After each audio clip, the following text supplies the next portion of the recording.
What if the person you least expect turns out to be exactly the one you've been waiting for to complete you? What if your soulmate is already in your life, but disguised as a friend, colleague, or even someone you consider just an acquaintance? Sounds impossible.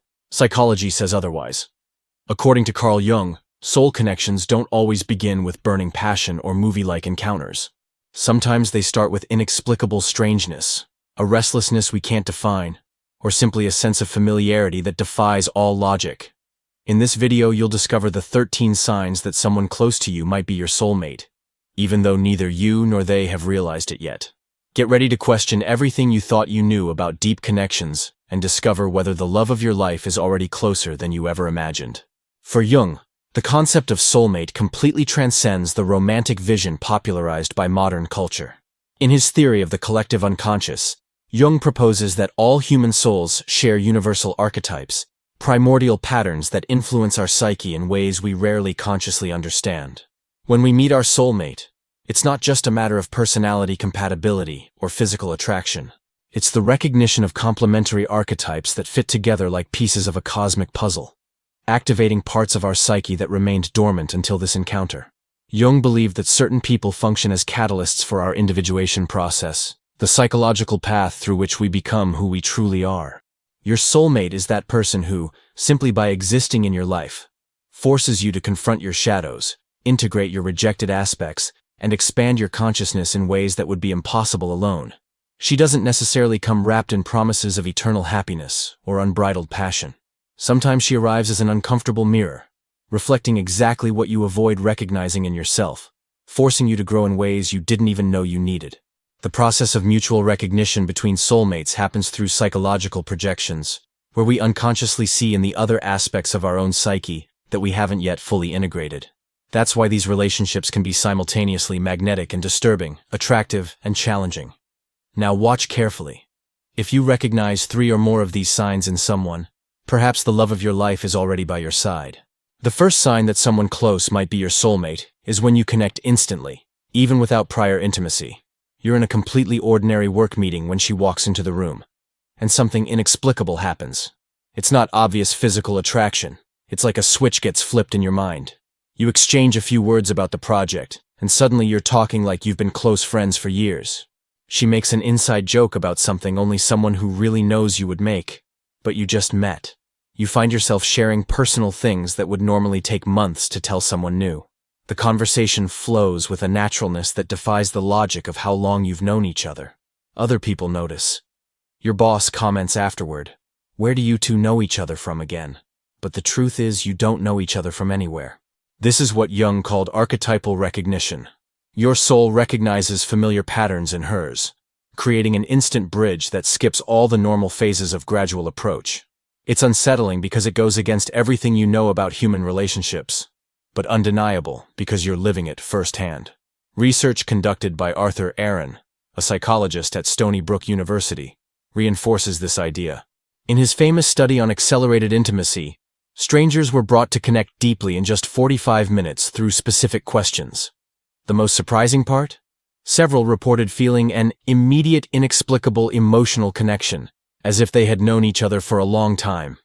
Now imagine this happening without any questions, without any script. Just through a look, through vibration. That's what happens when your soulmate enters the scene. You don't need to know her name to know something has changed.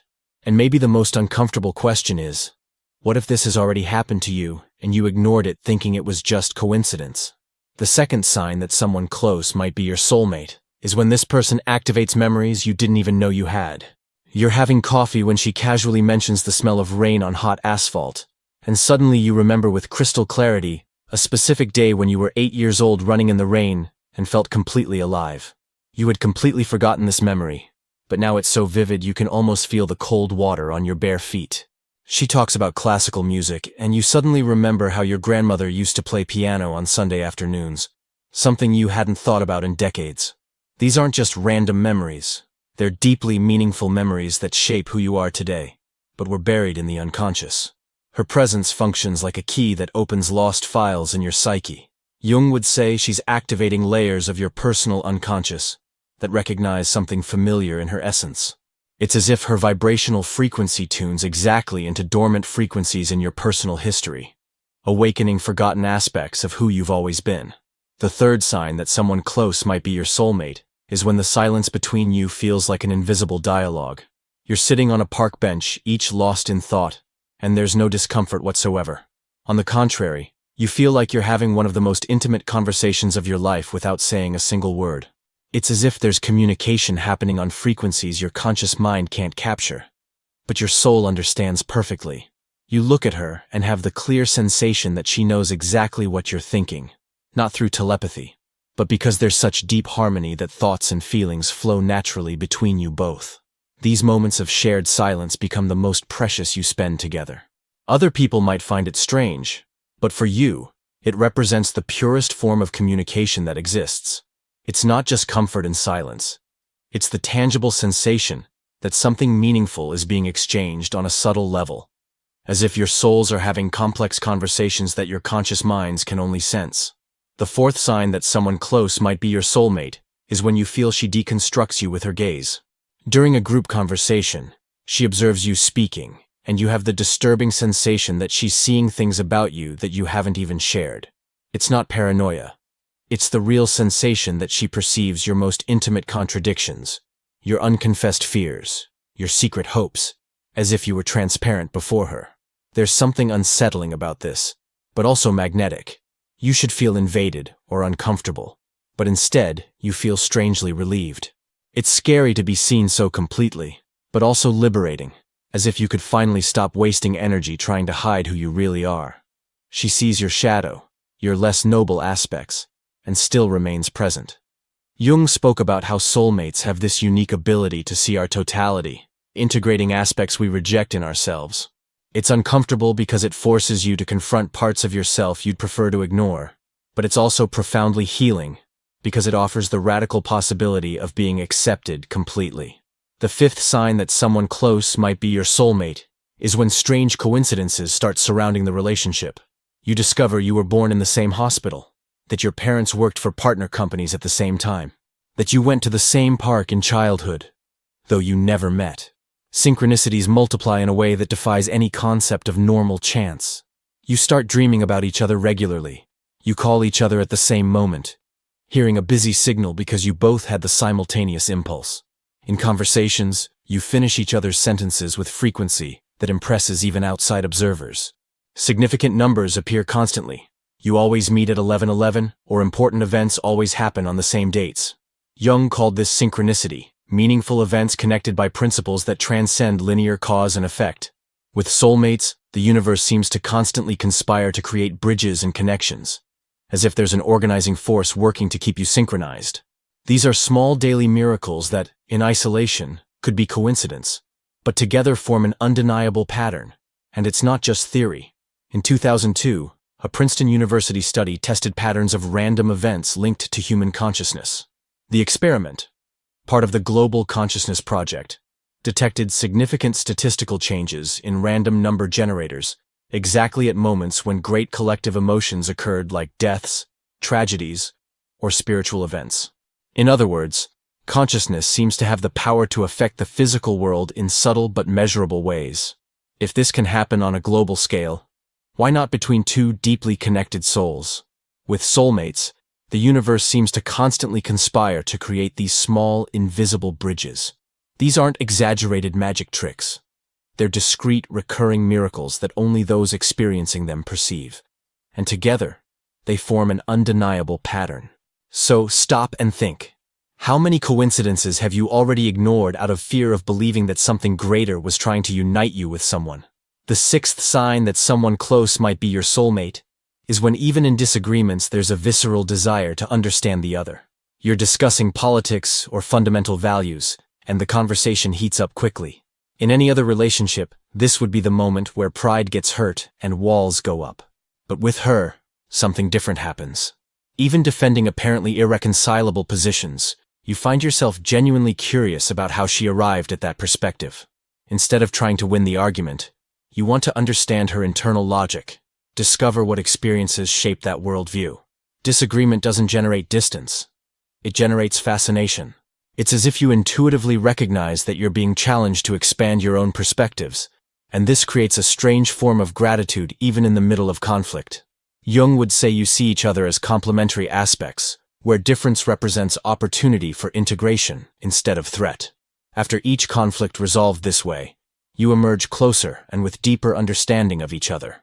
Arguments become bridges, catalysts for mutual growth instead of sources of resentment. The seventh sign that someone close might be your soulmate is when she provokes an identity crisis in you, in the good sense.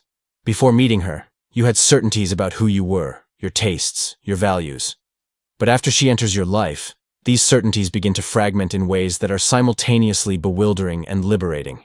You find yourself questioning things about yourself that you considered absolutely fixed. Musical tastes you'd had for years start to seem limited. Opinions you defended with conviction now seem more complex. Aspects of your personality that you didn't even know existed emerge in her presence. Maybe you always saw yourself as extremely rational, but discover a dormant poetic capacity.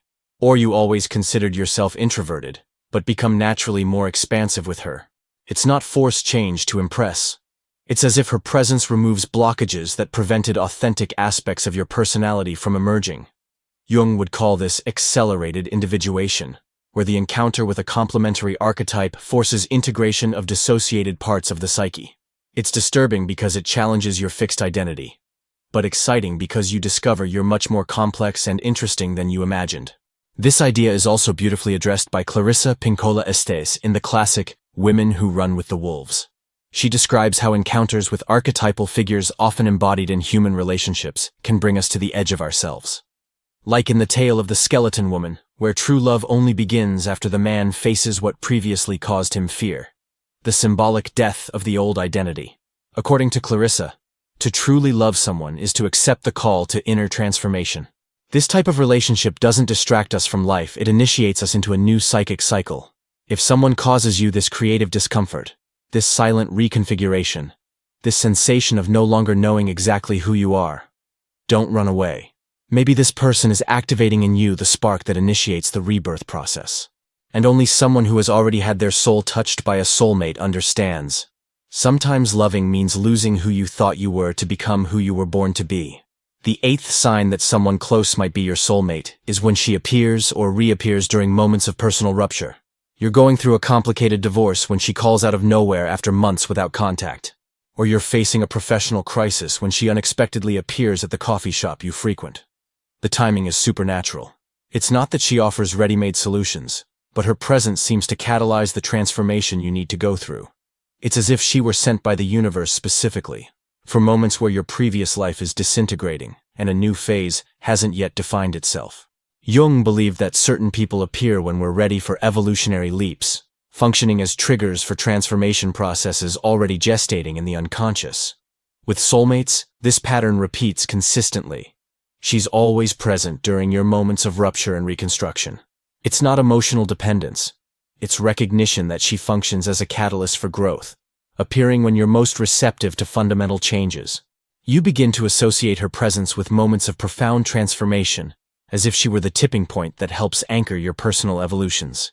The ninth sign that someone close might be your soulmate is when you feel guilt or resistance without knowing why. There's inexplicable tension when you're together. An internal resistance you can't justify. You make up excuses not to be alone with her for too long. Not from lack of interest, but from something that feels like fear of the connection's intensity. It's as if you both sense that allowing this connection to deepen would change everything irreversibly, and part of you isn't ready for this radical transformation. Guilt emerges subtly. You feel guilty thinking about her when you're with other people, comparing other relationships to the connection you have. This resistance is a sign that the unconscious recognizes the magnitude of the connection and is trying to protect the ego from overwhelming transformation. Jung described how archetypal encounters can be simultaneously fascinating and terrifying, because they represent confrontation with psychic forces greater than our habitual personality. Unconsciously, you know this connection will require abandoning old versions of yourselves. It's the primitive fear of transformation, of the symbolic death that precedes all significant rebirth. Paradoxically, this resistance confirms that you recognize the transformative nature of the connection. The 10th sign that someone close might be your soulmate is when this person begins to awaken in you whole parts of your soul that seemed lost in time. And it's not just about nostalgia. It's something much deeper. A real psychological rebirth. As if her presence removes the ashes from what previously burned with intensity inside you. Maybe you were someone creative in youth. You drew, wrote, composed music, or dreamed of bold ideas. But adult life, with its demands for stability and restraint, slowly smothered all of that. And then suddenly, this person appears, and you find yourself doodling verses again, feeling like writing letters, painting, composing. Or, more subtly, you start getting moved by things that previously left you indifferent. This person doesn't bring you back. She invites you to emerge in a new way. With her, you become not what you were before, but something broader. Someone who rediscovers what was lost and accesses what had never been activated. Carl Jung said that the soulmate, or rather the archetype she represents, functions as a catalyst for releasing retained psychic energy. This energy, which he called libido, isn't only related to sexual desire, but to the life force that animates our most authentic impulses. When this energy is blocked, we get sick. But when we find someone who touches our deepest archetypal centers, like the anima or animus, this libido flows again. And this activates what Jung called the individuation process, the path toward the self, which is the organizing center of psychic totality.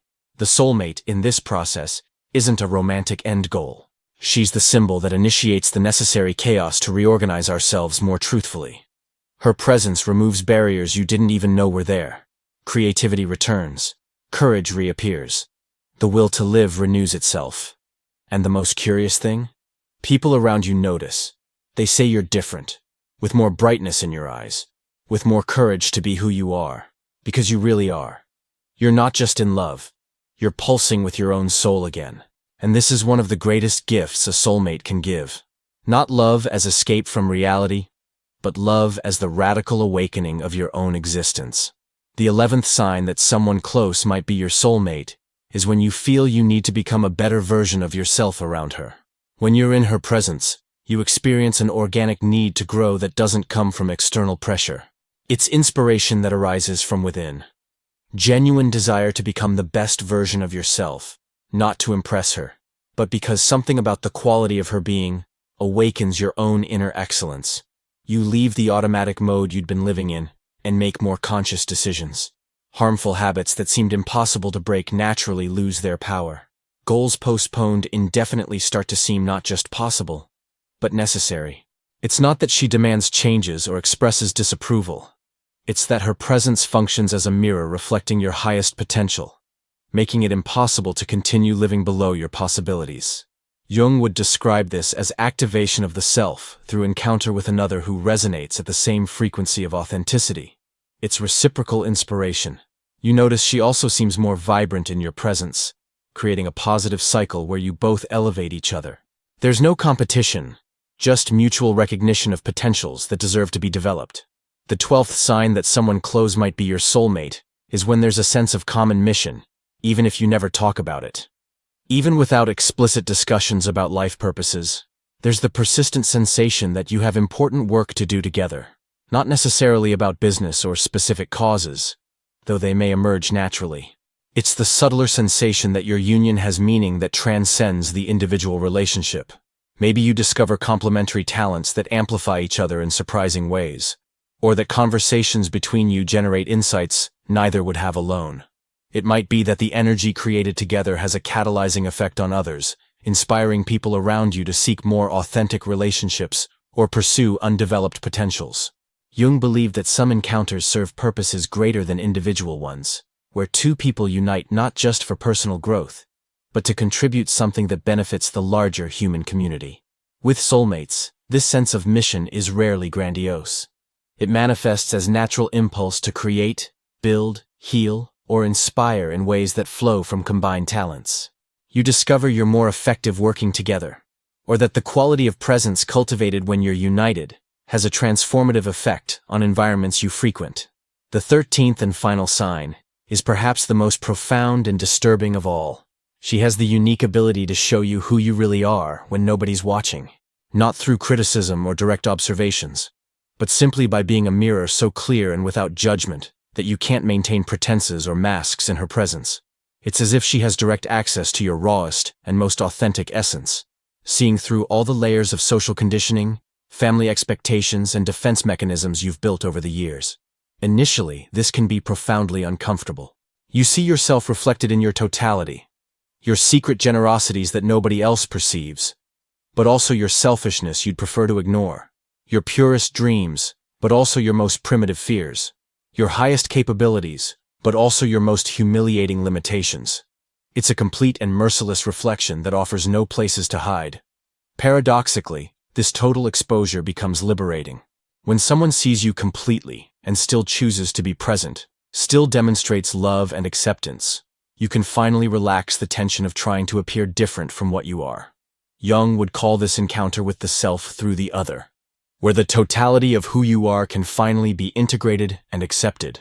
It's dangerous because it challenges all the edited versions of yourself you present to the world, but simultaneously liberating because it offers the radical possibility of being loved exactly as you are, without edits or improvements.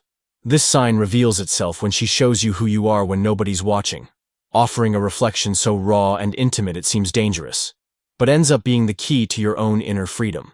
Your soulmate may be closer than you imagine. The problem has never been absence, but the emotional blindness that prevents us from recognizing connections that transcend the obvious. Jung taught us that the individuation process of becoming who we truly are rarely happens in isolation. We need the other as mirror, as catalyst, as a loving challenge that forces us to grow beyond limitations we didn't even know we had. If you've recognized 3 or more of these signs in someone close, maybe it's time to consider that this person might represent much more than you initially perceived. But remember, recognizing a soulmate isn't a guarantee of a cinematic happy ending. It's an invitation to deep work of self-knowledge and mutual growth that can be simultaneously the most rewarding and most challenging experience of your life. Soulmates don't come to complete us in the sense of filling voids, but to catalyze us in the sense of awakening potentials that already exist within us. They don't solve our problems, but inspire us to become people capable of creating solutions. They don't save us from ourselves, but love us enough to challenge us to evolve. Self-knowledge is fundamental in this process. The more you understand your own patterns, your defense mechanisms, your authentic needs, and your undeveloped potentials, the more easily you'll recognize yourself when you meet someone who resonates at this same frequency of authenticity and growth. And the more you become the person you truly are, the more attractive you become to your own soulmate, creating a magnetic field that facilitates mutual recognition. Now, if you want to go even deeper, if you want to see the face of the soulmate who resonates with your deepest essence, there's something that might surprise you. It's the soulmate story, an experience that uses your birth chart to create a personalized portrait of your soulmate, along with a narrative about how you should meet. It's a symbolic but powerful step for those who are truly ready for this reunion with true love. The link is in the first pinned comment. If this video moved you, comment here. I'm ready to recognize my soulmate. Or tag someone you feel might be more important than you thought. Sometimes the universe uses our own actions to orchestrate the encounters our soul is asking for. We'll see you in the next video, with more revelations that don't just inform, but touch your soul.